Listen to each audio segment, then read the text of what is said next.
Hello सामाइन हजरात, अस्सलामु अलैकुम व रहमतुल्लाहि व बरकातुहू। मैं उम्मीद करता हूँ कि आप सब सामाइन खैरियत से होंगे। तो नाजरीन, चलते हैं एक और न्यू वीडियो के तरफ।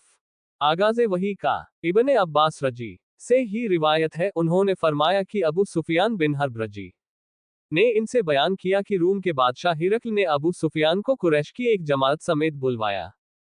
ये जमात सुलह हुदैबिया के तहत रसूलुल्लाह सल्लल्लाहु अलैहि वसल्लम और कुफ्फारे कुरैश के बीच तयशुदा वादे की मुद्दत में मुल्क शाम तिजारत की जरूरत के लिए गई हुई थी। ये लोग ईलिया बैतुल मुक़द्दस में उसके पास हाजिर हो गए। हिरक्ल ने उन्हें अपने दरबार में बुलाया। उस वक्त उसके इर्द गिर्द रूम के सरदार बैठे हुए थे।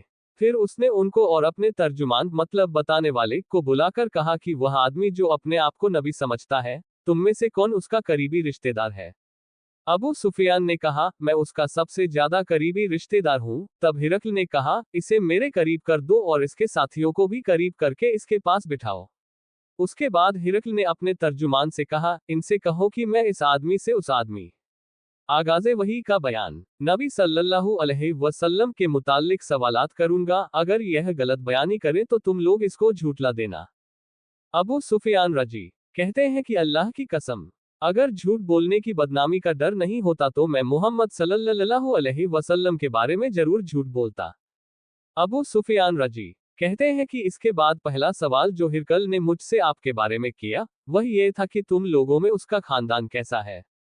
मैंने कहा, वो ऊंचे खानदान वाला है। फिर कहने, अच्छा, तो क्या ये बात उससे पहले भी तुम में से किसी ने कही थी?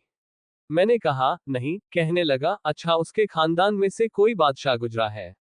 मैंने कहा, नहीं। कहने लगा, अच्छा, ये बताओ कि बड़े लोगों ने उसकी पैरवी की है या गरीबों ने? मैंने कहा, कमजोरों ने। कहने लगा, उसके मानने वाले दिन ब दिन बढ़ रहे हैं या कम हो रहे हैं? मैंने कहा, उनकी तादाद में बढ़ोतरी हो रही है। कहने लगा, उसके दीन में दाखिल होने के बाद कोई आदमी उसके दीन को नापसंद करते हुए उसके दीन से फिर जाता है?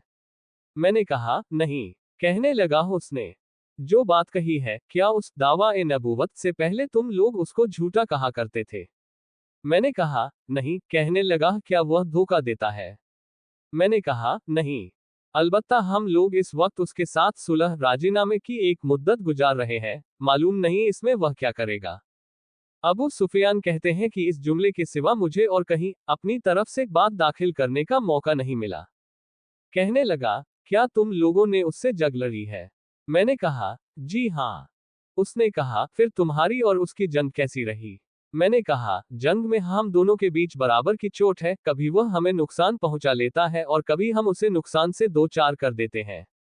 कहने लगा, वह तुम्हें किन बातों का हुक्म देता है? मैंने कहा, वह कहता है सिर्फ अल्लाह की इबादत करो, उसके साथ किसी को शरीक न करो, जिनकी तुम्हारे बाप दादा इबादत करते थे उनको छोड़ दो, और वह हमें नमाज, सच्चाई, परहेजगारी, पाकदामनी और करीबी लोगों के साथ अच्छा बर्ताव करने का हुक्म देता है।